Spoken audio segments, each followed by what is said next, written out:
এখন আমরা সরাসরি আলোচনার মধ্যে ঢুকে যাই। এই সন্তান দুনিয়াতে আসবে, তার আগে অর্থাৎ সন্তান পিতা এবং মাতার কাছে 12টা দায়িত্ব, 12টা হক পায়। একটা পিতা এবং মাতা যদি সন্তানের হকগুলা পুরোপুরিভাবে আদায় করে, তাহলে ওই পিতা এবং মাতাও ওই সন্তানের কাছ থেকেও দায়িত্ব পায়। কথা বলেন ঠিক কিনা? আপনি আর আমি পিতা হয়া মাতা হয়া সন্তানের হক আদায় করলাম না। সন্তানের হক আদায় না কইরা সন্তান যখন বড় হয়ে যায়, তখন সন্তান আমাদের সাথে যখন দুর্ব্যবহার করে, তখন আমরা এলাকার মানুষের কাছে বিচার দেই, এলাকার লোকদের কাছে বিচার দেই। আমার সন্তান আমার কথা শোনে না, আমার সন্তান আমার সাথে দুর্ব্যবহার করে, আমার সন্তান আমাকে আঘাত করে, আমাকে মারধর করে। কথা বলেন ঠিক কিনা? কারণ হইল কেন করে? কারণ আপনি আর আমি পিতা হইয়া আপনার আমার সন্তানের হকগুলা আদায় করি না। এই কথা বলেন ঠিক কিনা? বাইরে আমার বন্ধুরা, আমার 1 নাম্বার, সন্তান ভূমিষ্ঠ হওয়ার পর সন্তানের ডান কানে আযান এবং বাম কানে ইকামত দেওয়া। বাইরে আমার বন্ধুরা, আমার আজকের এই আমলগুলা আমাদের কাছ থেকে উইটা যাইতেছে। কথা বলেন ঠিক কিনা? কয় কেন কিভাবে উইঠা গেল? আগের যুগে সন্তান ভূমিষ্ঠ হইলে একটা হুজুরকে ডাইকা নিয়া এরকম বাহিরে হইছে, ঘরের ভিতরে বাহিরে দাঁড়া করায়া ওই হুজুরকে দিয়া আজান দেওয়াই তো। কথা বলেন ঠিক কিনা? কিন্তু এখন সে আমলগুলা নাই। কয় কেন নাই, কিভাবে নাই? কয় সন্তান হয় হাসপাতালে। কথা বলেন ঠিক কিনা? হাসপাতালে সন্তান হইলে হুজুর কোন সময় আজান দিবে? কি বলেন? ভাইরা আমার, বন্ধুরা আমার, সন্তান পিতা মাতার কাছে যে অধিকারগুলা পায়, তার 1 নাম্বার হলো ডান কানে আযান এবং বাম কানে ইকামত। কয় হুজুর এটা কোথায় আপনি পাইলেন? হাদিসের ভিতরে আল্লাহর রাসূল সাল্লাল্লাহু আলাইহি ওয়াসাল্লাম সহিহ আবু দাউদ শরীফের 5105 নম্বর হাদিসের মধ্যে আল্লাহর রাসূল সাল্লাল্লাহু আলাইহি ওয়াসাল্লাম বলেন, আন উবাইদিল্লাহ ইবনে আবি রাফি' রাদিয়াল্লাহু তাআলা আনহু قال رأيت رسول الله صلى الله عليه وسلم أذن في أذن الحسن بن علي رضي الله تعالى عنه حين ولدته فاطمة بالصلاة. বলেন আল্লাহু আকবার। আমার বন্ধুরা, আমার বাবার, আমার আল্লাহর রাসূল সাল্লাল্লাহু আলাইহি ওয়াসাল্লাম হাদিস শরীফের মধ্যে পরিষ্কার, সন্তান ভূমিষ্ঠ হইলে আযান দিতে হয়, ইকামত দিতে হয়। এটা আল্লাহর রাসূল সাল্লাল্লাহু আলাইহি ওয়াসাল্লাম হাদিসের মধ্যে পরিষ্কারভাবে ঘোষণা করেছেন। আন আবি রাফি' রাদিয়াল্লাহু তাআলা উবাইদুল্লাহ ইবনে আবি রাফি' রাদিয়াল্লাহু তাআলা আনহু থেকে বর্ণিত, ক্বালা, তিনি বলেন, রাআইতু রাসূলুল্লাহি সাল্লাল্লাহু আলাইহি ওয়াসাল্লাম, কয় আমি রাআইতু রাসূলুল্লাহ, আল্লাহর রাসূল সাল্লাল্লাহু আলাইহি সাল্লামকে দেখছি কি করতে? আযানা ফি উযুনিল হাসান ইবনে আলী। আল্লাহর রাসূল সাল্লাল্লাহু আলাইহি সাল্লামকে দেখছি হযরত আলী রাদিয়াল্লাহু তাআলা আনহুর সন্তান হাসান রাদিয়াল্লাহু তাআলা আনহু যখন জন্ম লাভ করলেন, ফাতেমার ঘরে যখন হাসান রাদিয়াল্লাহু তাআলা আনহু জন্মগ্রহণ করলেন, তখন আল্লাহর রাসূল সাল্লাল্লাহু আলাইহি ওয়াসাল্লাম এই হাসানকে কোলে লইয়া আল্লাহর রাসূল সাল্লাল্লাহু আলাইহি ওয়াসাল্লাম নামাজের আযানের মতো আযান দিছে। বলেন সুবহানাল্লাহ। আমার বন্ধুরা, আমার দলিল সহ পাইলাম আল্লাহর রাসূল সাল্লাল্লাহু আলাইহি সাল্লামের নাতি হযরত আলী রাদিয়াল্লাহু তাআলা আনহুর সন্তান হযরত হাসান রাদিয়াল্লাহু তাআলা আনহু যখন জন্ম লাভ করেছে, জন্ম লাভ করার পর আল্লাহর রাসূল সাল্লাল্লাহু আলাইহি সাল্লাম হাসান রাদিয়াল্লাহু তাআলা আনহুকে কিভাবে কোলে করে নয়া আল্লাহর রাসূল সাল্লাল্লাহু আলাইহি সাল্লাম নামাজের মধ্যে যেভাবে আযান দেয় ওই আযান দিছে, বলেন আল্লাহু আকবার।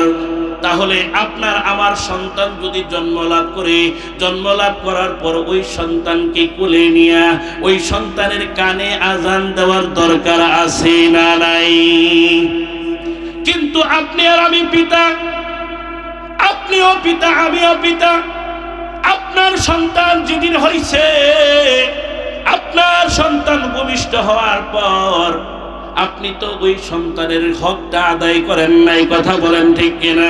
ভাইরা আমার, আপনাদের কাছে আমার প্রশ্ন, আপনার যে সন্তানটা ভূমিষ্ঠ হইল, ভূমিষ্ঠ হওয়ার পরে ওই সন্তানের ডান কানে আযান বাম কানে ইকামত আপনি দিলেন না, আপনার কাছে আমার প্রশ্ন হইল ওই সন্তানটা মারা যাওয়ার পরে জানাজার নামাজে আযান ইকামত আছে?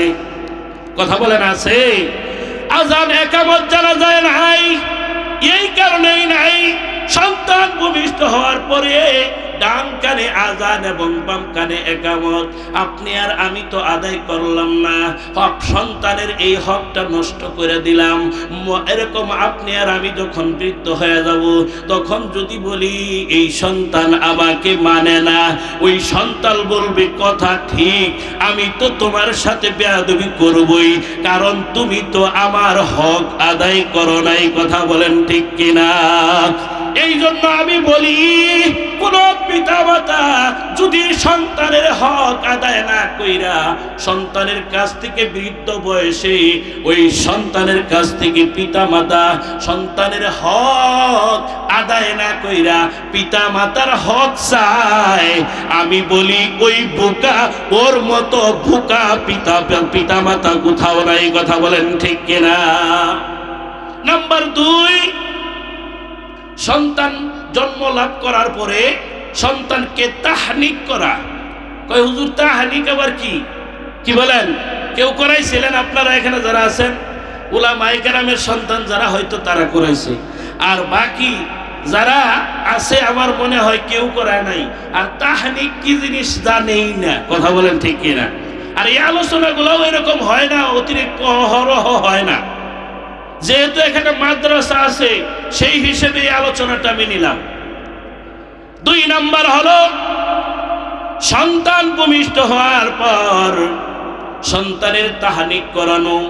এটা সন্তান, একটা সন্তান পিতা এবং মাতার কাছে, মা এবং বাবার কাছে পায়।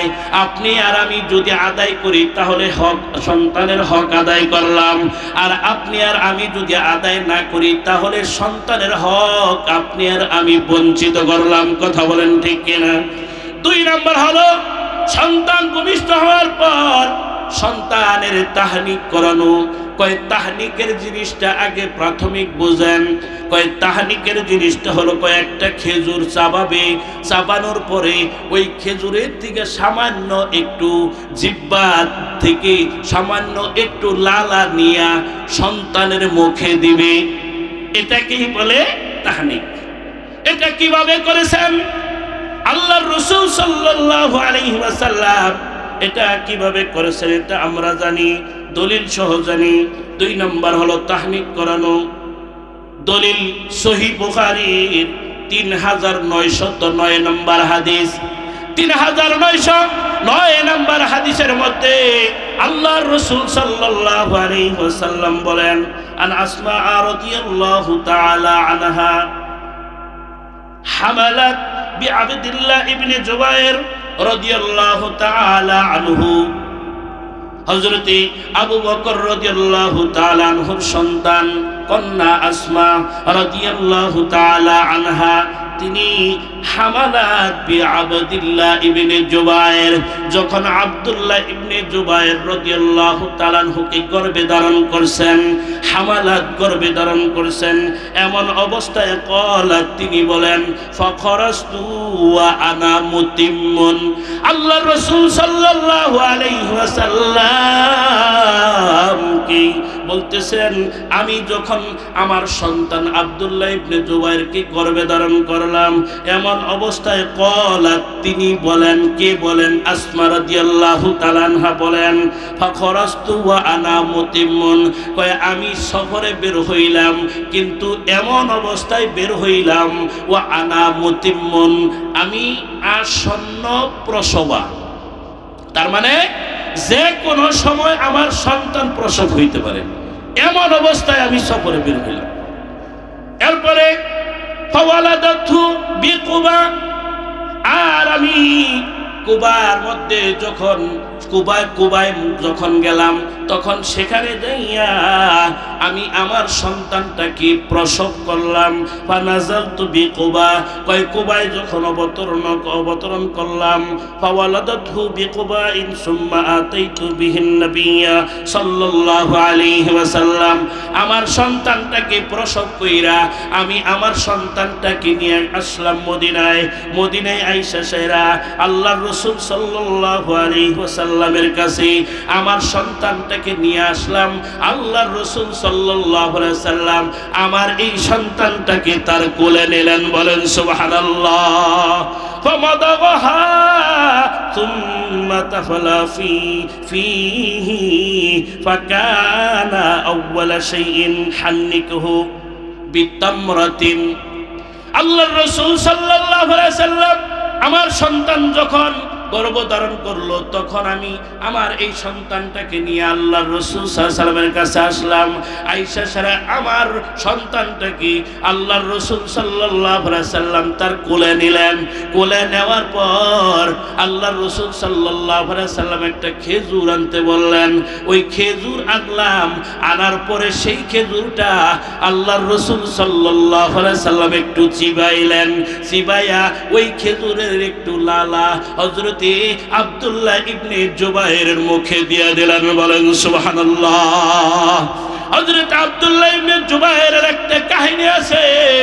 হযরত আব্দুল্লাহ ইবনে জুবায়ের রাদিয়াল্লাহু তাআলা আনহুর এটা একটা সন্তান, ঐতিহাসিক সন্তান। কয় এটা আবার কিসের ঐতিহাসিক সন্তান? আল্লাহর রাসূল সাল্লাল্লাহু আলাইহি সাল্লাম যখন সাহাবায়ে কেরামদেরকে লইয়া, মুসলিময় সাহাবায়ে কেরামদেরকে লইয়া মক্কা থেকে মদিনায় হিজরত করলেন, মদিনায় হিজরত করার পরে কারো গর্ভে কোনো সন্তান আসে না। মদিনার কাফেররা, মদিনার মুশরিকরা আনন্দ ফুর্তি করতে লাগলো। এটা কেমন একটা সন্তান ছাড়া কেমন একটা লোক আমাদের মধ্যে। কিন্তু আল্লাহ রব্বুল আলামিন এমন মুহূর্তে অনেক দিন পরে হযরতে আসমা রাদিয়াল্লাহু তাআলা আনহার গর্ভে আব্দুল্লাহ ইবনে জুবায়েরকে দান করলেন, বলেন সুবহানাল্লাহ। আমার বন্ধুরা, আমার বাবারা, আমার আপনাদেরকে বোঝানোর উদ্দেশ্য, সর্বপ্রথম আব্দুল্লাহ ইবনে জুবায়েরের মুখের মধ্যে যে খানাটা গেছে, সর্বপ্রথম যেই খানাটা গেছে, ওই খানাটাই হলো আল্লাহর রাসূল সাল্লাল্লাহু আলাইহি সাল্লামের জবান দিয়ে, দাঁত দিয়ে চিবানো খেজুরের লালা, বলেন সুবহানাল্লাহ। আমার বন্ধুরা, আমার বাবার, আমার এই জন্য সন্তান ভূমিষ্ঠ হওয়ার পর আপনাদের আমাদের কাজ করতে হবে। যাদের সন্তান হয়ে গেছে অসুবিধা নাই, যারা করেন নাই, কিন্তু এখন যদি আপনাদের সন্তান হয়, নিজেদের হয় বা নাতি নাতকরদের সন্তানাদি হয়, তাহলে তাদেরকে তাহনিক করাবেন। এখন এই তাহনিক করানোর জন্য ভালো কোনো আলেম আপনাদের জানা মতে যদি থাকে, আছেন আপনাদের কাছে, যেরকম অমুক হুজুর আমার কাছে মনে হয় ভালো, অনেক বড় মাপের আলেম, অনেক বুজুর্গ আলেম, তার কাছে আমি একটু খেজুর একটা নিয়ে যাই, চাবাইয়ে দিবে, ওইটা আমি আমার নাতির মুখে সর্বপ্রথম দিব। কথা বলেন ঠিক কিনা? এটা করলে ফায়দা হয় কি, এই যে আল্লাহওয়ালা বুজুর্গ মানুষ, ওনার যে স্বভাব, ওনার যে যোগ্যতা, ওনার যে চরিত্র, এই জিনিসগুলা ওই সন্তানের মধ্যে একটা আসর পরে, একটা তাসির পরে। কথা বলেন ঠিক কিনা? এটা আমরা করবো তো ইনশাআল্লাহ। এরপরে আসেন 3 নাম্বার, সন্তান পিতা মাতার কাছে যে হকগুলা পায় তার 3 নাম্বার হলো সন্তান, নবজাতক সন্তান, ছোট্ট মাসুম বাচ্চা ভূমিষ্ঠ হয়েছে, ওই সন্তানকে যখন আমরা দেখার জন্য যাব, তখন ওই সন্তানের জন্য বরকতের দোয়া করতে হবে। এখনো মনে করেন অপারেশন থিয়েটার থেকে এখনো বের করে নাই, অথচ কোন রকম একটু সংবাদ পাইছে ছেলে হইছে বা মেয়ে হইছে, অনেকে লেখা মোবাইলে নার্সদের কাছে মোবাইল দিয়ে দেয়, দিয়া বলে তাড়াতাড়ি আমার বাগনা বা আমার বাতিজা বা আমার বাতিজির ছবিটা একটু তুই লাইনে আমার কাছে দেও। এটা বলে, বলার পরে তাড়াতাড়ি কাজ কইরা ফেসবুকে ছাইরা দেখো, এবার আমি মামা হলাম। কি বলেন? এবার আমি চাচা হলাম, এবার আমি দ্বিতীয় ছেলের বাবা হলাম। ওরে বাবা রে বাবা, এখনো কিন্তু আসে নাই অপারেশন থিয়েটারে, এখনো বাহিরে নিয়েও আসে নাই, এবার আমি দাদা হলাম। এইটা তো আল্লাহ রাসূল সাল্লাল্লাহু আলাইহি ওয়াসাল্লাম করে নাই। আল্লাহ রাসূল সাল্লাল্লাহু আলাইহি ওয়াসাল্লাম যেটা করছে, এইটা আপনার আমার শিক্ষা গ্রহণ করতে হবে। কথা বলেন ঠিক কিনা? কিভাবে করছেন? 3 নাম্বার হলো নবজাতক কোন সন্তান ভূমিষ্ঠ হইলেই, অর্থাৎ এই নবজাতক সন্তানের জন্য বরকতের দোয়া করতে হবে। ভাইরা আমার, বন্ধুরা আমার, বাবারা আমার, বরকতের দোয়া কিভাবে করবে? আল্লাহর রাসূল সাল্লাল্লাহু আলাইহি ওয়াসাল্লাম কিভাবে বরকতের দোয়া করাইছেন? হাদিসের ভিতরে আসছে আবু দাউদ শরীফের 5106 নম্বর হাদিস। এই হাদিসের মধ্যে আনা আয়েশা রাদিয়াল্লাহু তাআলা আনহা قالت كان رسول الله صلى الله عليه وسلم يؤتي بالصبيان فيدعو لهم بالبركة। আল্লাহর রাসূল সাল্লাল্লাহু আলাইহি সাল্লামের শাহাদরমিনী প্রিয় স্ত্রী হযরত আয়েশা রাদিয়াল্লাহু তাআলা আনহা থেকে বর্ণিত, তিনি বলেন, কান রাসূলুল্লাহ সাল্লাল্লাহু আলাইহি ওয়াসাল্লাম ইউতি বিসবিয়ান ফায়াদউ লাহুম বিল বারাকা। আল্লাহর রাসূল সাল্লাল্লাহু আলাইহি সাল্লামের স্ত্রী হযরত আয়েশা সিদ্দিকা রাদিয়াল্লাহু তাআলা আনহা থেকে বর্ণিত, তিনি বলেন, আল্লাহর রাসূল সাল্লাল্লাহু আলাইহি সাল্লামের কাছে যখন কোন নবজাতক শিশু, নবজাতক সন্তান আনা হইতো, আল্লাহর রাসূল সাল্লাল্লাহু আলাইহি ওয়াসাল্লাম ফায়াদউ লাহুম বিল বারাকা। আল্লাহর রাসূল সাল্লাল্লাহু আলাইহি সাল্লাম ওই নবজাতক সন্তানের বরকতের দোয়া করতেন। বলেন সুবহানাল্লাহ।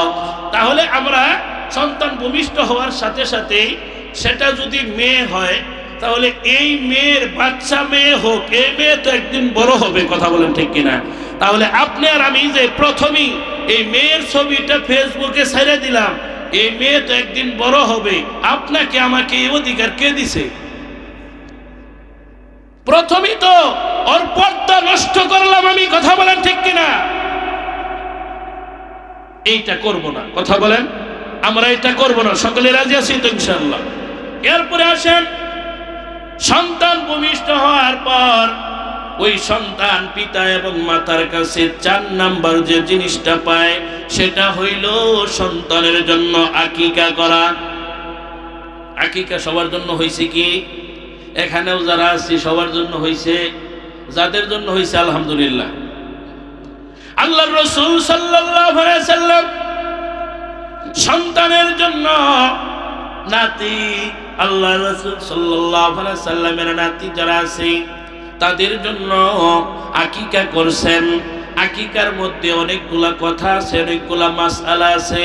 ভাইরা আমার, বন্ধুরা আমার, বাবারা আমার, আমি আপনাদেরকে অত বিস্তারিত না বইলা সংক্ষিপ্তভাবে বলতেছি। আকিকার মধ্যে এখানে কথা হইল যে আকিকাটা ছেলে হইলে কয়টা, মেয়ে হইলে কয়টা, এটা অনেকেই উলামায়ে কেরাম যারা আছি আমরা অনেকেই জানি, কিন্তু আমরা আরো অনেকেই জানে না। কথা বলে ঠিক না? এই আকিকা করা সন্তানের 7 দিনের দিন আকিকা করা, 7 দিনে করতে না পারলে 14 দিনে, 14 দিনে করতে না পারলে 21 দিনে, এরই মধ্যে উত্তম। কথা বলেন ঠিক কিনা? কেন উত্তম কেন বললাম? আকিকার দ্বারা অনেক সময় সন্তানের বালা মুসিবত দূর হয়ে যায়। কথা বলেন ঠিক কিনা? এখন যদি আপনি এই 7 দিনের দিন, 14 দিনের দিন, 21 দিনের দিন, এই ছোট্ট বয়সেই তো বিপদ আপদ বেশি থাকে। কথা বলেন ঠিক কিনা?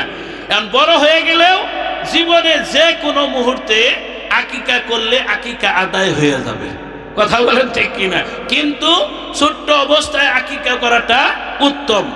আকিকার দ্বারা বালা মুসিবত কেটে যায়, বালা মুসিবত দূর হয়ে যায়, এটা তো পরের কথা, কিন্তু আকিকা করা সুন্নত। কথা বলেন ঠিক কিনা? সুন্নত আদায় হয়ে গেল, পাশাপাশি সন্তানের থেকে বালা মুসিবত গুলাও দূর হয়ে গেল। কথা বলেন ঠিক কিনা? এই আকিকার জন্য ছেলে হইলে 2টা, ছেলে হইলে 2টা বকরি, মেয়ে হইলে 1টা। কথা বলেন, ছেলে হইলে 2টা, মেয়ে হইলে 1টা। আর গরুর মধ্যে যদি কেউ নেয় তাহলে গরুর মধ্যে ভাগ হইলেও ছেলের জন্য 2 ভাগ, মেয়ের জন্য 1 ভাগ। এখন সেই যে জন্তু দিয়ে আপনি আকিকা করবেন, যদি সেটা ছাগল হয়, ছাগলটা যদি মাদি হয়, পুরুষ হয় বা মহিলা হয়, যে কোনোটা হইলেই চলবে, কোনো অসুবিধা নাই, কোনো নিষেধাজ্ঞা নাই। আকিকার গোশতটা কে কে খেতে পারবে? সবাই খেতে পারবে। আকিকার গোশত সবাই খেতে পারবে। সন্তান তো ওই সময় খাইতে পারবে না। যদি ওই 13 দিন কি কয় 7 দিন 14 দিন বা 21 দিনে করে, তাহলে সন্তান তো আর খাইতে পারবে না। সন্তানেও খাওয়ার বিধান আছে, তাহলে সন্তানের পিতা মাতায়ও খাইতে পারবে। কথা বলেন ঠিক কিনা? আল্লাহ রাসূল সাল্লাল্লাহু আলাইহি সাল্লাম এই ব্যাপারে, সন্তানের আকিকা করার ব্যাপারে আল্লাহর রাসূল সাল্লাল্লাহু আলাইহি ওয়াসাল্লাম নাসাই শরীফের 4220 নম্বর হাদিসের মধ্যে আল্লাহর রাসূল সাল্লাল্লাহু আলাইহি ওয়াসাল্লাম বলেন, আন ইবনে আব্বাস রাদিয়াল্লাহু তাআলা আনহু قال أقر رسول الله صلى الله عليه وسلم عن الحسن والحسين رضي الله تعالى عنهما كبشين আল্লাহর রাসূল সাল্লাল্লাহু আলাইহি সাল্লাম তার সন্তান নাতি অর্থাৎ ফাতেমা রাদিয়াল্লাহু তাআলা আনহার সন্তান 2 জন হাসান এবং হুসাইন, এই 2 জনের আকিকা করছেন কাবশাইনে অর্থাৎ জোড়া জোড়া জোড়া জোড়া জিনিস দিয়া, বকরি দিয়া আকিকা করছেন। বলেন সুবহানাল্লাহ। হাসান রাদিয়াল্লাহু তাআলা আনহু ছেলে, হুসাইন রাদিয়াল্লাহু তাআলা আনহু ছেলে, তাহলে তাদের 2 জনের জন্য আকিকা করছেন কাবশাইনে মানে জোড়া জোড়া দিয়া। কথা বলেন। তাইলে আপনাদের আমাদের সন্তান যদি জন্ম লাভ করে, ছেলে হইলে 2 ভাগ, মেয়ে হইলে 1 ভাগ। এখন যদি এটা কেউ বিশ্বাস না করে, তাইলে আমি আপনাদেরকে বলতে চাই, একটা যুক্তি দিতে চাই যে সম্পদের মধ্যে ছেলে কয় ভাগ নেয় আর মেয়ে কয় ভাগ নেয়? কি বলেন? যদি ওইটা না মানেন, না মেয়ের জন্য আবার কিসের 1 ভাগ, মেয়ের জন্য আমি 2 ভাগ দিব, মেয়ের জন্য 2 ভাগ থাকতে হবে। হ্যাঁ, তাহলে ওইটা যদি মানেন অসুবিধা নাই, এখানেও মানতে হবে। তাহলে আর এখানে মানলে কি কোরআনের বহির্ভূত কোনো একটা সিদ্ধান্ত আসলো না? এজন্য হাদিসের মধ্যে যেভাবে পরিষ্কারভাবে আপনার জন্য আমার জন্য আল্লাহর রাসূল সাল্লাল্লাহু আলাইহি সাল্লাম হাদিস শরীফের মধ্যে পরিষ্কারভাবে বলছেন, সেভাবে আপনি আর আমি সেভাবে আমল করব, আর ওই আমলের মধ্যেই আল্লাহ এবং রাসূলের পক্ষ থেকে শান্তি। কথা বলেন ঠিক কিনা? 4 নাম্বার বললাম আকিকা করা। এই সন্তান যাদের সন্তানের জন্য আকিকা করছেন আলহামদুলিল্লাহ, আর যাদের এখনো আকিকা করেন নাই আপনারা ওই আকিকা গুলা করে নেবেন। এরপরে আসছে 5 নাম্বার হলো সুন্দর একটা নাম রাখা। এই সল্টু, বল্টু, সেন্টু, মিন্টু, জন্টু এই নামগুলা না রাখা। একজন লোক আইছে আমার কাছে সন্তান ভূমিষ্ঠ হওয়ার পরে, হুজুর আপনি তো ওয়াজ করছেন, এগুলো আমরা শুনছি, সুন্দর একটা নাম রাখার জন্য। অসুবিধা নেই, সুন্দর নামই রাখবো, তবে 10 গ্রামের মধ্যে নাম নাই এরকম একটা নাম দিবেন, সেটা সুন্দর নামই, ইসলামিক নামই হোক, কিন্তু 10 গ্রামের মধ্যে নাই এরকম একটা নাম দিবেন। আমি বলে দিলাম বাস থুঙ্গা, বাস বলে দিছি, বাস রাখবেন আপনার নাতির নাম। কারণ 10 গ্রাম না 100 গ্রাম গুললেও এটা বাস কার নাম নাই। আম গাছ থুঙ্গা, কাঁঠাল গাছ রাইখে দেন কা সন্তানের নাম, 10 গ্রামের মধ্যে নাই। কি বলেন আপনারা? 10 গ্রামের মধ্যে এই নাম পাওয়া যাবে? হ্যাঁ, কোন সন্তানের নামের জন্য যদি কোনো ওস্তাদের কাছে আপনারা যান, কোন হুজুরের কাছে আপনারা যান, আপনারা যাইয়া বলবেন একটা কথা, হুজুর হাদিসে এবং কোরআনে ইসলামিক কোন নাম থাকলে এরকম একটা নাম আমাকে দেন। ওস্তাদি করবার যাবেন না, কথা বলেন ঠিক কিনা? হুজুরের কাছে গেছেন নামের জন্য, যাই হারে আপনি ওস্তাদি শুরু করে দিছেন, এমন একটা নাম দিবেন 10 গ্রামের মধ্যে নাই।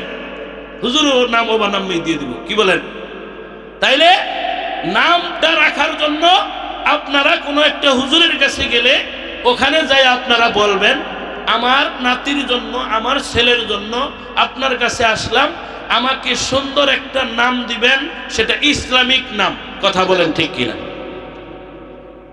তাহলে সুন্দর একটা নাম রাখা, সেন্টু, মিন্টু, সায়না, জোসনা, বেবি, রিস্কা, বেন, এত এরকম নাম এগুলা রাখে এখন মানুষ বর্তমান। এত ইংরেজি স্টাইলের এমন নাম রাখে, আমরা উচ্চারণ উপর থেকে গড়ি নিয়ে যায়। কথা বলেন ঠিক কিনা? হযরত ওমর রাদিয়াল্লাহু তাআলা আনহুর কাছে এমন এক পিতামাতা, হযরত ওমর রাদিয়াল্লাহু তাআলা আনহুর কাছে চলে গেছি। হযরত ওমর রাদিয়াল্লাহু তাআলা আনহুর কাছে যায় বলে, ও খলিফাতুল মুসলিমিন, আমরা পিতামাতা হয়ে আপনার কাছে একটা আমাদের সন্তানের জন্য অভিযোগ নিয়ে আসলাম। সেই অভিযোগ হলো, আমাদের সন্তান আমাদের সাথে দুর্ব্যবহার করে, ভালো ব্যবহার করে না। আমাদের সন্তান আমাদের সাথে অন্যায় আচরণ করে। ও ওমর, ও খলিফা, আপনি এইটার সঠিক একটা বিচার করে দেন। তারা হলেন খলিফা, এখনকার রাজনীতিবিদের মতো নয়। এখনকার রাজনীতি যারা করে, এখনকার গ্রাম অঞ্চলে যারা মাতাব্বরি করে, এদের মতো না। কিছু আগের থেকে কিছু মাইরা দেয়, এরকম গুঞ্জার মধ্যে, কথা বলেন ঠিক কিনা? উল্টা কোসে কিছু মাইরা দেয়, আর সেইটা নিয়া যে অপরাধী বেশি, যে বেশি অপরাধী হে খালাস। কথা বলেন ঠিক কিনা? এই কিছুদিন আগে, বেশি দিন আগে নয়, উলামায়ে কেরামদের কোনো দোষ নাই, উলামায়ে কেরামদের কোনো অপরাধ নাই। এই সমস্ত উলামায়ে কেরামদেরকে তারা নিয়ে নিয়ে জেলখানার মধ্যে পড়ে, অথচ জেলখানা চোর আর ডাকাতদের জন্য। কথা বলেন ঠিক কিনা? এই নষ্ট মহিলা পরিমণি, এই পরিমণি জেলখানার ভিতরে ঢুকে আবার আনন্দ ফুর্তি করতে করতে বের হয়ে আসে। কথা বলেন ঠিক কিনা? আর যে আলেমরা মসজিদে শুধু একটু একটু বয়ান করে, যে উলামায়ে কেরামরা মসজিদেই ওদের ক্ষমতা, কয় মোল্লার দর কোন পর্যন্ত, কয় মসজিদ পর্যন্ত। আমি আবার এখান থেকে আরেকটা কথা কই, আরে মিয়া মসজিদ পর্যন্ত মোল্লার দর থাক, এই মসজিদের দর হইল জান্নাত পর্যন্ত। কথা বলেন ঠিক কিনা? একটা মসজিদের ইমাম সে কি বলতে পারে, কি এমন রাজনীতির কথাই বলতে পারে? সেই সমস্ত আলেমদেরকে নিয়ে জেলখানা ভরে রাখে, দোষ নাই। নির্দোষী একটা মানুষকে নিয়ে জেলের মধ্যে ভরে রাখছে। আর আমার বন্ধুরা আমার,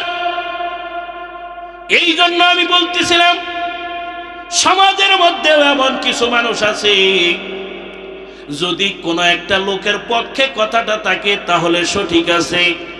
একটা হুজুরের বয়ান যদি সুদের বিরুদ্ধে চলা যায়, একটা হুজুরের বয়ান যদি ঘুষের বিরুদ্ধে চলা যায়, ওই যে লোকটাই ঘুষ খায়, যদিও সেটা মসজিদের সভাপতি থাকে, মনে মনে চিন্তা করে, ও ইমাম তোমার মনে হয় কালকে থেকে চাকরি নাই। কথা বলেন ঠিক কিনা? এই ক্ষমতা আর বাহাদুরি, এইটা ওই জবানটা যতদিন পর্যন্ত দুনিয়াতে থাকবে, তাজা থাকবে, ততদিন পর্যন্ত করতে পারবা। মরার পরে তোমার আর এই ক্ষমতা থাকবে না। কথা বলেন ঠিক কিনা? বার আমার বন্ধুরা আমার, আমি আপনাদেরকে যে কথাটা বুঝাইতে চাই, ওমর রাদিয়াল্লাহু তাআলা আনহুর কথা বলতেছিলাম। ওমর রাদিয়াল্লাহু তাআলা আনহু বললেন, তোমরা পিতামাতা আমার কাছে অভিযোগ নিয়ে আসছো, কোনো অসুবিধা নাই, আমি এক পক্ষের কাছে শুই না, বিচার করি না। তোমরা পিতামাতা অভিযোগ দিছ, তোমরা পিতামাতা, এই পিতামাতার ব্যাপারেও তোমাদের যে সন্তান আছে, ওই সন্তানের কোনো অভিযোগ আছে কিনা আমার শুনতে হবে। তোমাদের সন্তানকে ডেকে নিয়ে আসো, তোমার সন্তানের কাছ থেকে আমি কথা আগে শুনবো, তারপরে কোনো সিদ্ধান্তে যাব। কথা বলেন ঠিক কিনা? এইটাই বলতেছিলাম। গ্রাম অঞ্চলের মূর্খ মানুষ নিজে কোনো শিক্ষিত না, কিন্তু এলাকার মধ্যে আমরা তারকে এমন এক চেয়ারের মধ্যে বসাইছি, এই চেয়ারের মধ্যে বসানোর কারণে তার এমন দাপট, এমন ক্ষমতা বাইরে গেছে, এমন এমন কথা বলে যে কথাগুলা অন্যায়ের পক্ষে চইলা যায়। কথা বলেন ঠিক কিনা?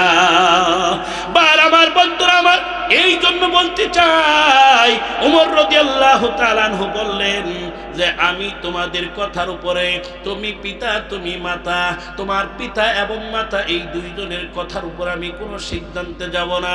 তোমাদের সন্তানকে আমার কাছে নিয়ে আসো, তোমাদের সন্তানের কাছ থেকে আমি শুনবো যে তোমাদের সন্তানেরও পিতা মাতার ব্যাপারে কোনো অভিযোগ আছে কিনা। ওমর রাদিয়াল্লাহু তাআলা আনহু এই কথা বলার পর ওই পিতা এবং মাতা তাদের সন্তানকে ওমর রাদিয়াল্লাহু তাআলা আনহুর দরবারে নিয়ে আসছে। ওমর রাদিয়াল্লাহু তাআলা আনহুর দরবারে নিয়ে আসার পর ওমর রাদিয়াল্লাহু তাআলা আনহু ওই পিতা মাতার ব্যাপারে সন্তানকে জিজ্ঞাসা করছে, তোমার এরা দুইজন কি তোমার পিতা এবং মাতা কিনা? কয় হ্যাঁ। ইনি আমার মা, ইনি আমার বাবা। তোমার বাবা এবং মা তোমার ব্যাপারে অভিযোগ নিয়ে আসছে আমার কাছে, বিচারটা কিন্তু কঠিন হবে। সন্তান হইয়া পিতা মাতার সাথে দুর্ব্যবহার করলে কেমন শাস্তি হবে, কেমন কঠিন শাস্তি হবে, এটা তো তুমি ভালো করিয়াই জানো। তাড়াতাড়ি করিয়া বলো, তোমারও কোনো অভিযোগ এই পিতা মাতার ব্যাপারে আছে কিনা? সন্তান বলতেছে, হ্যাঁ, যেহেতু পিতা মাতা আমার ব্যাপারে অভিযোগ দিছে, তাইলে আমারও অভিযোগ আছে। কি বলেন? পিতা মাতা যখন সন্তান আমার ব্যাপারে অভিযোগ দিছে, তাহলে আমারও ওই পিতা মাতার ব্যাপারে কিছু অভিযোগ আছে। হ্যাঁ বলো, কি অভিযোগ? আমিরুল মুমিনিন, খলিফাতুল মুসলিমিন, আপনার কাছে আমার যে দাবি, যে অভিযোগ, আমার পিতা মাতা আমার জন্য সুন্দর একটা নাম রাখে না, এটা হলো এক নম্বর ভুল করছে। কি নাম রাখছে? আমার নাম রাখছে হাফল, হা ফা লাম, হাফল। এই হাফল শব্দের অর্থ হলো চামচিকা। চিন্তা করছেন? হাফলুন শব্দের অর্থ কি? ভাই একটু বলি, আমরা একটু করে দেন, মোটা করে দেন, মনে হয় কষ্ট হইতেছে। হাফলুন শব্দের অর্থ হলো কি বললাম? কয় না। হাফলুন শব্দের অর্থ কি? সামসিকা। এখানে যে বললাম 5 নাম্বার সুন্দর একটা নাম রাখা, এটা পিতা মাতার কাছে সন্তান পায়। বলেন তো ওই পিতা মাতা সুন্দর নাম রাখছে, সুন্দর নাম রাখছে না অসুন্দর নাম রাখছে? অসুন্দর একটা নাম রাখছে। নামের অর্থ হইল সামসিকা। নামটা খুব ভালো না? আবার আমগর দেশেও অনেকে নাম রাখে, যেমন তুহিন। তুহিন মানুষের নাম নাই। তুহিন শব্দের অর্থ কি জানেন? লাঞ্ছিত, অপমানিত, অপদস্থ। নামেরও একটা তাসির সন্তানের উপরে পড়ে। ওই যার নাম থাকে ওই নামের উপর একটা তাসির পড়ে। যেমন মেয়েদের নাম রাখে রিয়া। রিয়া শব্দের অর্থ কি জানেন? অহংকারী। যেই সমস্ত মেয়েদের নাম রিয়া, দেখবেন ওই সমস্ত মেয়েদের অহংকার বেশি। কথা বলেন ঠিক কিনা? আবার আমাদের মধ্যে এমন আছে নাম রাখে মজনু, নাই? আচ্ছা, এরে যদি আমি মজনু বইলে ডাক দিই, এ মজনু, যদি এইটা বলি তাইলে তো মোটামুটি ঠিক আছে। মজনু শব্দের অর্থ আপনারা জানেন না? মজনু শব্দের অর্থ পাগল। যদি বলি এই পাগল, কি কেমন শোনা যাইতেছে? এই জন্য নামেরও একটা তাসির। যার নাম মজনু, ওর মধ্যে পাগলামির একটা ভাব আছে। কথা বলেন ঠিক কিনা? এই জন্য 5 নাম্বার হইল এটা সন্তান আপনার আমার কাছে পায়। এটা সন্তানের হক। পিতা মাতার কাছে সন্তান পায়, কারণ সন্তান যখন ছোট থাকে, যখন আপনি নামটা রাখেন, সন্তান কিছু বুঝে? সন্তান কথা বলতে পারে? সন্তান হাঁটা চলা দৌড়াদৌড়ি করতে পারে? যদি তাই না পারে, তাহলে সন্তান এটা পিতা মাতার কাছে পায়, ভালো একটা নাম চায়, ভালো একটা নাম পায়। এটা সন্তানের হক। কেন আপনি পিতা মাতা হয়ে নষ্ট করলেন? হাসরের ময়দানে যদি একটা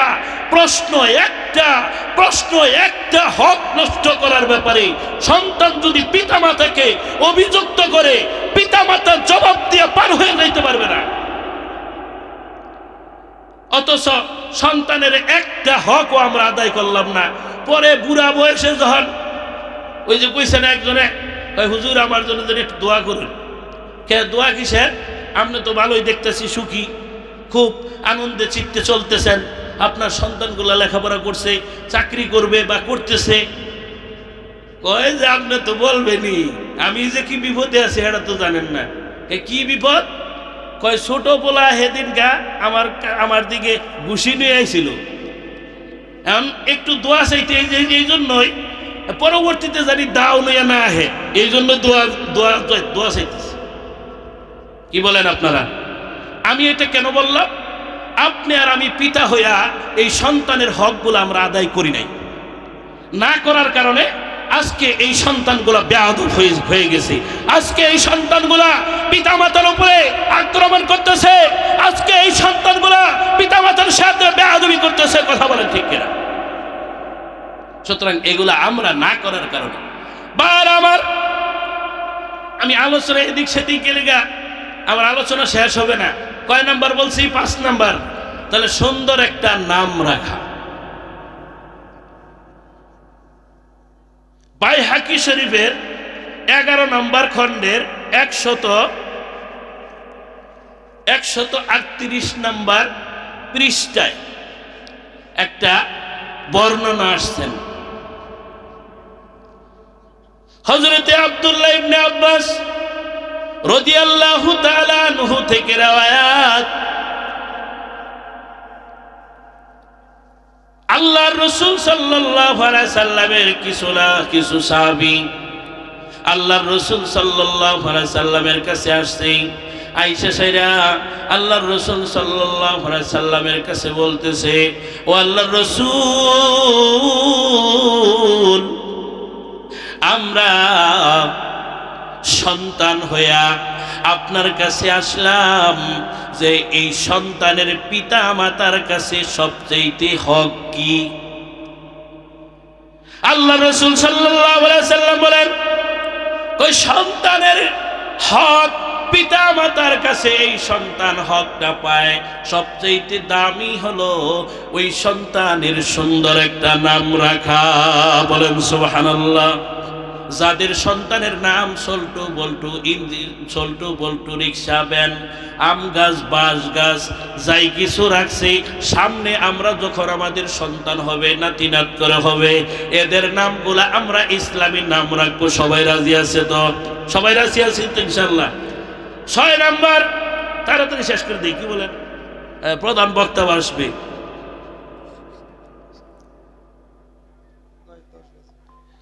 শেষের দিকে আর কি, আর মনে হয় 20 মিনিটের মতো আছে, তাহলে শেষ হবে না। তারপরেও 6 নাম্বার, তারবিয়ত, তরবিয়ত শিক্ষা দেওয়া।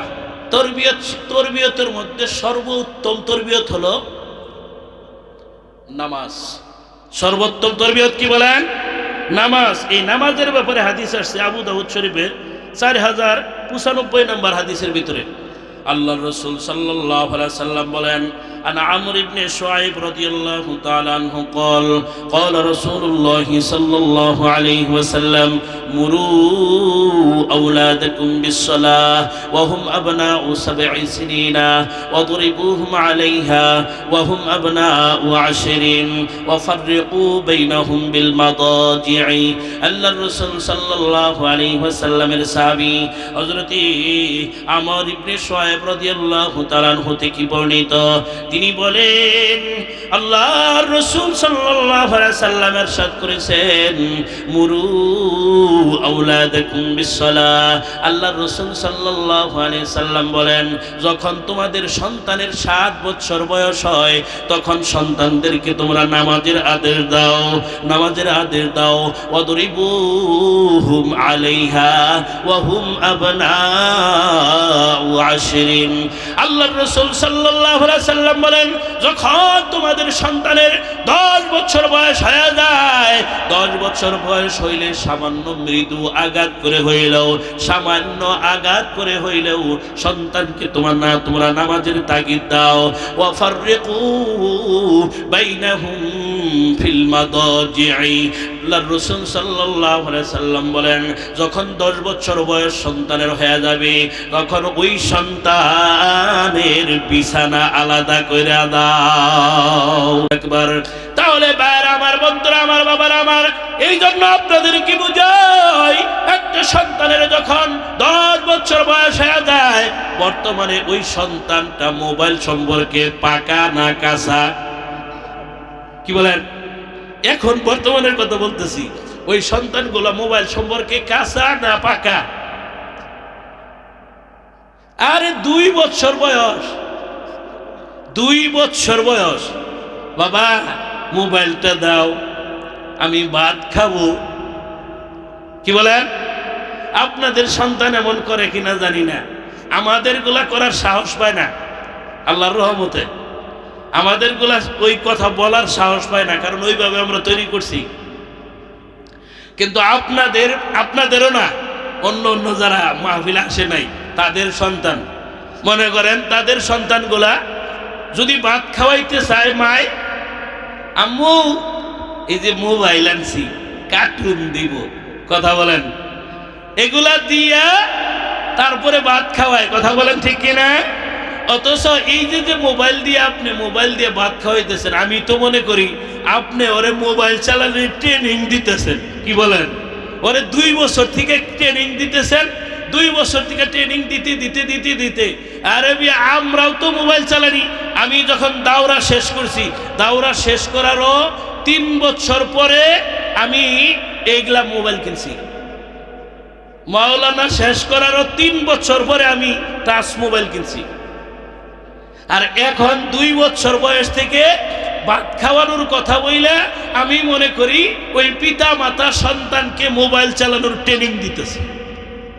যখন 3 বছর হয়ে যাবে, মাশাআল্লাহ বাবা আমি টিকটকের লাইন বুঝি, আমি ইউটিউবের লাইন বুঝি, আমি ফেসবুকের লাইন বুঝি। 4 বছর হয়ে গেলে তো ফুল পাকা। 10 বছর হলেও কি বুঝে না মোবাইলের? কথা বলেন, কোন জিনিসটা বুঝে না? এই জন্য আল্লাহর রাসূল সাল্লাল্লাহু আলাইহি ওয়াসাল্লাম বলেন, ওয়াফাররিকু বাইনাহুম ফিল মাদাজি'i, যখন সন্তানের 10 বছর বয়স হয়ে যায়, সেটা ছেলে হোক মেয়ে হোক, যখন 10 বছর বয়স হয়ে যাবে তখন ওই সন্তানের বিছানা আলাদা করে দাও। ওই সন্তানকে সহ এক খাটের মধ্যে মা বাবা এবং ওই সন্তান থাকবেন না, অ্যাক্সিডেন্ট হওয়ার সম্ভাবনা আছে। কি বুঝে না 10 বছর বয়সে ছেলেটা, কি বুঝে না 10 বছর বয়সে মেয়েটা। তাহলে তরবিয়তের মধ্যে সর্বপ্রথম সর্বোত্তম তরবিয়ত হলো নামাজ শিক্ষা দেওয়া। এরপরে তরবিয়তটা হলো কুরআন শিক্ষা দেওয়া। তাহলে আমরা যারা যারা সন্তানকে মাদ্রাসায় নুরানিতে দিয়েছি, আমি মনে করি তারা ধন্য। কেন? হাসরের ময়দানে আপনারা তো জানেন, ওয়া তাহতা আকদামিনা লিয়াকুনা মিনাল আসফালিন। হাসরের ময়দানে এই পিতামাতা সন্তানকে যে ইলম শিক্ষা দেয় নাই, না দেওয়ার কারণে পিতামাতার সাথে দুর্ব্যবহার করছে, ওই পিতামাতা হাসরের ময়দানে ওই পিতামাতার ব্যাপারে সন্তান অভিযোগ কইরা আল্লাহর কাছে বলবে, আল্লাহ, যে পিতামাতা আমাদেরকে ইলম শিক্ষা দেয় নাই, ইলম শিক্ষা থেকে বঞ্চিত রাখছে, ওই পিতামাতাদেরকে আমরা একটু দেখতে চাই। ওদেরকে পাড়াইয়া বুকের মধ্যে পাড়াইয়া লাথিয়া পিষাইয়া তারপরে জাহান্নামের মধ্যে ফেলাবো। আমরা চাই তাদেরকে। কথা বলেন। সুতরাং একটা সন্তান ভূমিষ্ঠ হওয়ার পরে এত কষ্ট করে লালন পালন করলেন, এত কিছু করলেন, কোরআন শিক্ষা দিলেন না, কোরআন শিক্ষা থেকে বঞ্চিত রাখলেন। হাসরের ময়দানে ওই পিতার মাতারে যদি লাইথাইয়া জাহান্নামের ভিতরে ঢুকায়, কার জন্য কি করলাম? কি বলেন? সন্তানের বাবা যখন একটু বয়স্ক হয়ে যায়, সন্তানকে লালন পালন করে এই শিক্ষা দিছে, ওই শিক্ষা দিছে, অমক শিক্ষা দিছে, তমক শিক্ষা দিছে। আমি মনে করি যে পিতামাতা কোন সন্তানকে কোরআন শিক্ষা দেয় নাই, সে ইঞ্জিনিয়ার হয়েছে, ব্যারিস্টার হয়েছে, এমপি হয়েছে, মন্ত্রী হয়েছে, জজ হয়েছে, অমক হয়েছে, তমক হয়েছে, আমি মনে করি ও কিছুই শিখে নেই। কথা বলেন ঠিক কিনা? একটা মুসলমানের সন্তান কালেমা ধরলে কালেমা পারে না, একটা মুসলমানের সন্তান এক সূরা ফাতিহা ধরলে সূরা ফাতিহা পারে না। পাঞ্জাবি গরম হয়ে যায়, হুজুর আমি আসি, এইটা বলে সূরা ফাতিহা ধরলে পারে না। আজকে আমাদের মুসলমানদেরকে হিন্দুরা, ইহুদিবাদীরা ধ্বংস কেন করতেছে? তার পিছনে কারণ হইল মুসলমান আলহামদু সূরা ধরলে পারে না। কিভাবে মানুষকে চক্রান্ত করে, কিভাবে মানুষের ইসলাম ধ্বংস করতেছে, কিভাবে মুসলমানদেরকে বেদাতিরা, মুসলমানদেরকে খ্রিস্টানরা কিভাবে ইসলাম ধর্ম ত্যাগ করাইয়া মুরতাদ বানাইতেছে, আমরা নিজেরাও জানি না। কথা বলেন ঠিক কিনা? এরকম একটা আলোচনা শুনছিলাম যে এক খ্রিস্টান আইসা এক মুসলমানের ধরছে, হুজুর বা বলেন তো, আপনি তো মুসলমান, আপনি নামাজটা যে পড়েন, নামাজের যে প্রথম রাকাতে বা 4 রাকাতওয়ালা নামাজের 2 রাকাতে যে প্রথম যে সূরাটা বলতে হয়, বলেন তো ওই সূরাটা? কয় পারি না। আচ্ছা, আমি বলে দিলাম ওই সূরাটার নাম সূরা ফাতিহা, বা ওই সূরাটার নাম আলহামদু সূরা। আচ্ছা, আলহামদু সূরার একটু বলেন তো? পারি না। কয় তাহলে আমি একটু বলি। ওই খ্রিস্টান বলতেছে, কয় আমি একটু বলি, তাহলে শুনেন। অথচ সে যে খ্রিস্টান এই মুসলমানও জানে না।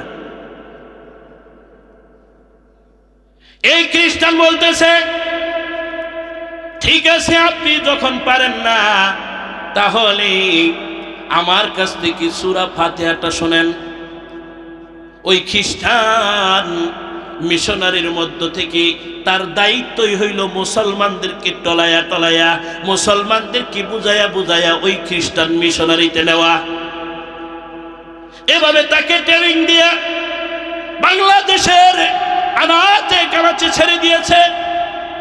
ওই খ্রিস্টান বলতেছে, ঠিক আছে, আপনি যখন সূরা ফাতিহা বলতে পারেন না, তাহলে আমার কাছে একটু শোনেন, আমি সূরা ফাতিহাটা বলি।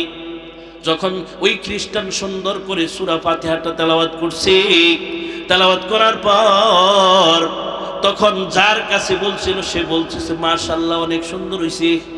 অনেক সুন্দর, আপনার তেলাওয়াতটা সুন্দর, অনেক ভালো লাগলো। ওই খ্রিস্টান বলতেছে, কয় ঠিক আছে, আমি এই বয়সে আমি আগের থেকে হুজুর হই নাই, এই বয়সে আইসা সাইরা আমি উস্তাদদের কাছ থেকে শুইনা শিখছি, কায়দা হাতে নিয়া শিখছি। তখন এই মুসলমানের ব্যক্তিটা বলতেছে, তাহলে এই শিক্ষাটা কোথায় দেয়, আমার শিক্ষা গ্রহণ করা দরকার। তখন ওই ওয়ার্ল্ড ভিশন খ্রিস্টান মিশনারির মধ্যে এই মুসলমানটাকে নিয়ে গেছি, নিয়ে যায় বলতেছে, এই যে দেখেন আমাদের এটা একটা সংগঠন, এই সংগঠনের মধ্যে আমরা অনেকগুলা ভর্তি আছি, এখানে আমরা লেখাপড়া করি, এখানে আমরা কোরআন শিখি, হাদিস শিখি, মাসলা মাসাইল শিখি। এইভাবে কইরা কত শত হাজার মুসলমানদের ঈমান হরণ করতেছি, আপনি আর আমি নিজেও জানি না। কথা বলেন ঠিক কিনা? বার আমার বন্ধুরা, আমি আমার আলোচনায় অন্যদিকে চলে যাইতেছি। এই জন্য যারা সন্তান মাদ্রাসায় দিছেন, কোরআন শিক্ষা করাইতেছেন, আমি আরেকটা কথা আপনাদের এখানে বইলা যায়। এরকম বাইজাবি শরীফ তাফসিরে বাইজাবির হাসিয়ার মধ্যে একটা আলোচনা গেছে, এক মা তার স্বামী দুনিয়ার জীবন থেকে, দুনিয়ার জিন্দেগি থেকে বিদায় নেয়, কবর জগতে পাড়ি জমাবে, হয়তো কিছুদিনের মধ্যে মারা যাবে, এমন একটা অসুখ আল্লাহ তাআলা দিয়ে দিছে। ও বন্ধু, ও বাবা, ওই লোকটা দুনিয়া থেকে বিদায় নেয়া কবর জগতে চলে যাবে, এমন অবস্থায় ওই স্বামী তার স্ত্রীকে বলতেছে, ও প্রাণের স্ত্রী গো, তোমার গর্ভে যে সন্তানটা আসতেছে, সেটা ছেলে হোক মেয়ে হোক, ওই সন্তানটাকে তুমি মাদ্রাসায় দিবা, ওই সন্তানটাকে তুমি মাদ্রাসায় দিবা। এই ওয়াদা আমার সাথে করতে পারো কিনা? যদি আমার সাথে এই ওয়াদা করো, তাহলে আমার আত্মা শান্তি পাবে, আমি দুনিয়া থেকে বিদায় নিয়ে কবর জগতে চলে যাব। তুমি যদি এইটার ওয়াদা আমাকে দাও, তাহলে আমার আত্মাটা শান্তি পাবে। বলো বলো বলো, ও আমার প্রাণের স্ত্রী বলো। স্ত্রী ডাক দিয়ে বলে, অমুকের বাবা, ও আমার প্রাণের স্বামী গো, তুমি যখন একটা আরজি জানাইছো, আমার গর্ভে যে সন্তানটা আছে, এই সন্তান ছেলে হোক মেয়ে হোক, ওইটাকে মাদ্রাসায় ভর্তি করানোর জন্য বলছো, আমি রাজি হয়ে গেলাম। বলেন সুবহানাল্লাহ। সন্তানের বাবা দুনিয়ার জমিন থেকে চির বিদায় নিয়ে কবর জগতে চলে গেছে। এদিক দিয়া তার স্ত্রীর গর্ভে থেকে যে সন্তান ছিল, ওই সন্তানটা জন্ম লাভ করছে। সন্তানটা যখন কথা বলা শুরু করে দিছে,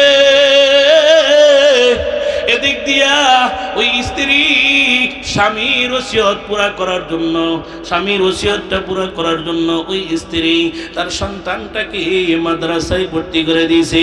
প্রথম দিন যখন নিছে, উস্তাদ শিখাইতেছে বিসমিল্লাহির রহমানির রহিম। সন্তানটাকে সামনে বসায়া উস্তাদ সন্তানটাকে তার ছাত্রটাকে শিখায় বিসমিল্লাহির রহমানির রহিম। সন্তান যখন তার জবান দিয়ে উস্তাদের বলার পর, সন্তান যখন তার জবান দিয়ে বিসমিল্লাহির রহমানির রহিম বলা শুরু করে দিয়েছে, ও বন্ধু, বিসমিল্লাহির রহমানির রহিমের মধ্যে আল্লাহ তাআলার সিফতি নাম আছে তিনটা।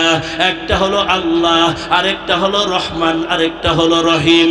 বার আমার বন্ধুরা, আমার বাবার, আমার আল্লাহ রব্বুল আলামিনের ফেরেশতা ওই সন্তানের বাবার কবরে ওই সময় আযাব দিতেছে, ওই সময় আযাব দিতেছে।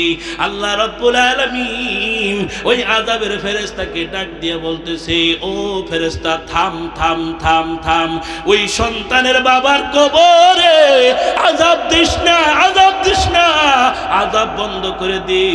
কারণ হইল, ওই যে সন্তানটা ওসিয়ত করে আসছিল মাদ্রাসায় দেওয়ার জন্য, ওই সন্তান সে কিছু বুঝে না, কিছু বলতে পারে না, কিছু বুঝে না। কোনটা আল্লাহ, আল্লাহ শব্দের অর্থ কি, কোনটা রহমান, রহমান শব্দের অর্থ কি, কোনটা রহিম, রহিম শব্দের অর্থ কি, এটা আমার ওই ছোট্ট বান্দাটা বুঝে না। কিন্তু তারপরও তো তার এই ছোট্ট জবান দিয়া, কোমল জবান দিয়া আমি আল্লাহকে আল্লাহ বইলা স্বীকার করতেছে। আমি বলে রহমান, আমি বলে রহিম। আমি যদি আল্লাহ হয়ে থাকি, আমি যদি দয়ালু হয়ে থাকি, আমি যদি অতি দয়ালু হয়ে থাকি, তাহলে আমি আল্লাহ ওই সন্তানের বাবার কবরে আযাব দিতে পারি না। বলেন আল্লাহু আকবার। এই জন্য বাবার আমার হাতে ধরিয়া বলে যাব, পায়ে ধরিয়া বলে যাব, ও বাবা, আপনারা যারা আপনাদের একটা করে সন্তান মাদ্রাসায় দিয়েছেন, আমি মনে করি এই সন্তানগুলা ভাগ্যবান, এই সন্তানগুলা ভাগ্যবান। শুধু সন্তান ভাগ্যবান না, ওই পিতা মাতাও ভাগ্যবান। কথা বলেন ঠিক কিনা? হাদিসের ভিতরে আসছে ইকরা ওয়াতওয়াউ, ইকরা ওয়াতওয়ারু। হাদিসের ভিতরে আসছে আল্লাহর রাসূল সাল্লাল্লাহু আলাইহি সাল্লাম হাদিসের মধ্যে বলেন ইকরা ওয়া তারু। হাদিসের ভিতরে এমন আসছে যে তুমি পড়তে থাকো আর চড়তে থাকো, পড়তে থাকো আর চড়তে থাকো। কিয়ামতের ময়দানে, হাসরের ময়দানে এমন বলা হবে যে তুমি পড়তে থাকো আর চড়তে থাকো, অর্থাৎ 6666টা আয়াত পড়বে, একটা করে আয়াত পড়বে, আর হাফেজ সাহেব একটা করে জান্নাতের তালার মধ্যে উঠবে। বলেন সুবহানাল্লাহ। 6666টা আয়াত তেলাওয়াত করবে, 6666 তালা জান্নাতের মধ্যে আপনাদের সন্তানগুলো উঠবে। বলেন সুবহানাল্লাহ। শুধু তাই নয়, একটা হাফেজের পিতা এবং মাথার মধ্যেই আল্লাহ রাব্বুল আলামিন এমন একটা মুকুট দান করবেন, এমন একটা মুকুট দান করবেন, কই এই সূর্যটা যদি একটা ঘরের মধ্যে আসে, ঘরের মধ্যে আইসা এই সূর্যটা যদি আলো দেয়, কই এরকম শুধু এতটুকুতেই ক্ষান্ত না, আল্লাহ রাব্বুল আলামিন হাসরের ময়দানে, কিয়ামতের ময়দানে, ওই দিন যার সন্তানটা কোরআনের হাফেজ হইছে, এই হাফেজের সন্তানের মা বাবার মাথার মধ্যে এমন একটা মুকুট পরাবেন, ওই মুকুটটা, এই সূর্যটা যদি ঘরের মধ্যে আইসা আলো দেয়, যেই পরিমাণ আলো দিবে, কয় এর চাইতে বেশি উজ্জ্বল হবে। এরকম উজ্জ্বলওয়ালা একটা মুকুট হাফেজের পিতা মাথার মধ্যে আল্লাহ পরাবে। বলেন সুবহানাল্লাহ। বার আমার বন্ধুরা আমার, 7 নম্বর বলতেছিলাম, 6 নম্বর বলছিলাম। 7 নম্বর হলো সন্তানকে সুশিক্ষায় শিক্ষিত করা। সন্তানকে কুশিক্ষায় শিক্ষিত করলে হবে না। শিক্ষা জাতির মেরুদণ্ড। এটা কোন শিক্ষা? এটা কোন শিক্ষা? আমি তো পড়ছিলাম কুল হাল ইয়াস্তাবিল্লাযীনা ইয়ালামুনা ওয়াল্লাযীনা লা ইয়ালামুন ইন্নামা ইয়াতাযাক্কারু উলুল আলবাব। বারামার আল্লাহ রাব্বুল আলামিন তার হাবিব জনাবে মুহাম্মদুর রাসূলুল্লাহ সাল্লাল্লাহু আলাইহি ওয়াসাল্লামকে বলেন, কুল, হে নবী আপনি বলে দিন, হাল ইয়াস্তাবিল্লাযীনা ইয়ালামুনা ওয়াল্লাযীনা লা ইয়ালামুন। হে নবী আপনি বলে দিন, যারা জানে আর যারা জানে না তারা কি সমান হতে পারে? তারা কখনো সমান হতে পারে না। ও বন্ধু, ও বাবা, এটা কোন জানা, এটা কোন জানা, এটা আপনার আমার জানতে হবে, বুঝতে হবে। এই জানার কথা কোরআনে বলা হয়েছে, কোরআন শিক্ষার কথা। বলেন সুবহানাল্লাহ। বার আমার, বন্ধুরা আমার, বাবার আমার, এখানে যেই সমস্ত মুসলমান ভাইয়েরা এখানে বসা আছেন, আমি দেখতে চাই কার কার সন্তান মাদ্রাসায় লেখাপড়া করে। যারা যারা গার্জেন আছেন, যুবক ভাইজিনেরা আছেন, কার কার সন্তান মাদ্রাসায় পড়ে? মাশাআল্লাহ, মাশাআল্লাহ, হাত নামান। আর যাদের সন্তান মাদ্রাসায় পড়ে না, একটু দেখি হাতটা।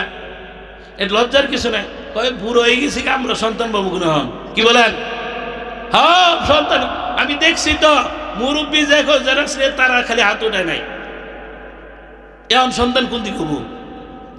এর নাতি আছে না, এই জন্যই তাগর হাত তুলেই বুঝতাম যে তাগর না, এখন তার গাম না।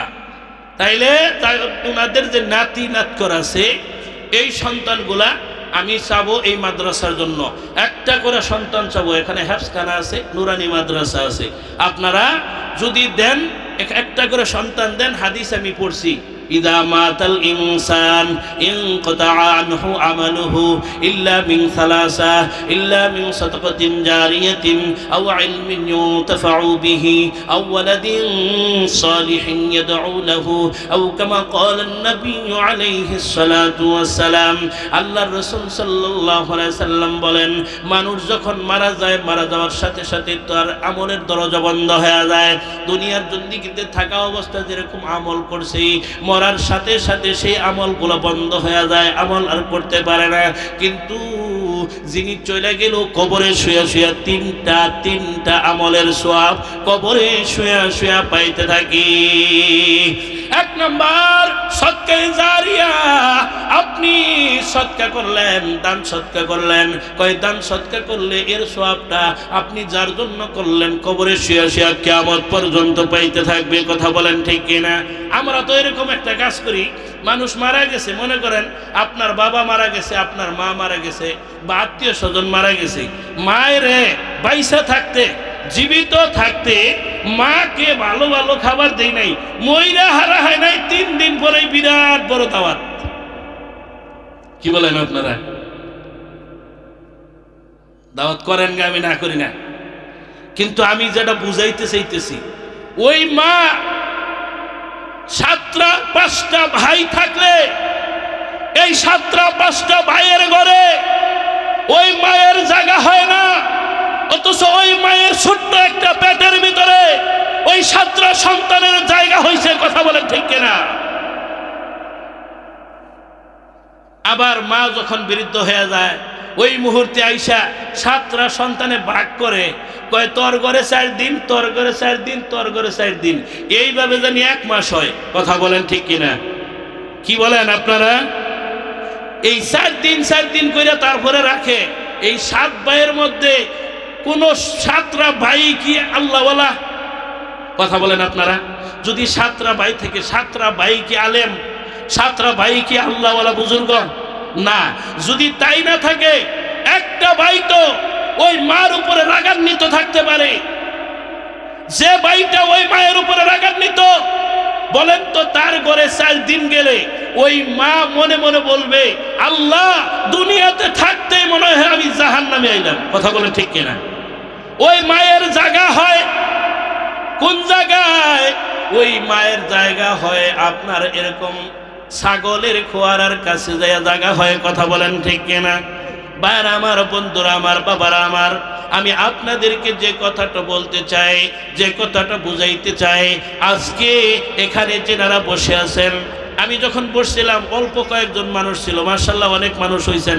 এখানে প্রধান মেহমান যিনি আসবেন, আয়েশা সাহেরা যখন আলোচনা করবেন, মোটামুটি একটু শান্তি পাওয়া যাবে। কথা বলেন ঠিক কিনা? ভাইরা আমার, সেই জন্য বলতেছিলাম সুশিক্ষায় শিক্ষিত করতে হবে। আপনি আপনার সন্তানটাকে ইঞ্জিনিয়ার বানান, জজ ব্যারিস্টার বানান, অসুবিধা নাই, কিন্তু প্রাথমিক নুরানিতে প্লে শাখা থেকে নিয়ে 3য় শ্রেণী পর্যন্ত আপনার একটা সন্তানকে পড়ানো দরকার। পড়াইলে আপনার ওই সন্তানটা মাসলা মাসাল সম্পর্কে যতটুকু একটা মুসলমানের যতটুকু জানা থাকা দরকার, ওই জানা মাসালাটুকু, ওই মাসালাটুকু আপনার ওই সন্তান নুরানির 3য় শ্রেণী পর্যন্ত পয়রা পায়। কথা বলেন ঠিক কিনা? এই জন্য প্রত্যেকটা এলাকার মধ্যে নুরানি মাদ্রাসাগুলো আছে, নূর আছে, নূর আছে। বিদায় এই বাংলাদেশের ভিতরে আল্লাহ তাআলা দিন দিন নূরের আলো জ্বালাইতেছেন। কথা বলেন ঠিক কিনা? ভাইরা আমার, বাবার আমার, এই জন্য সুশিক্ষায় শিক্ষিত করার জন্য আপনাদের সন্তানগুলো আমি মাদ্রাসায় চাই।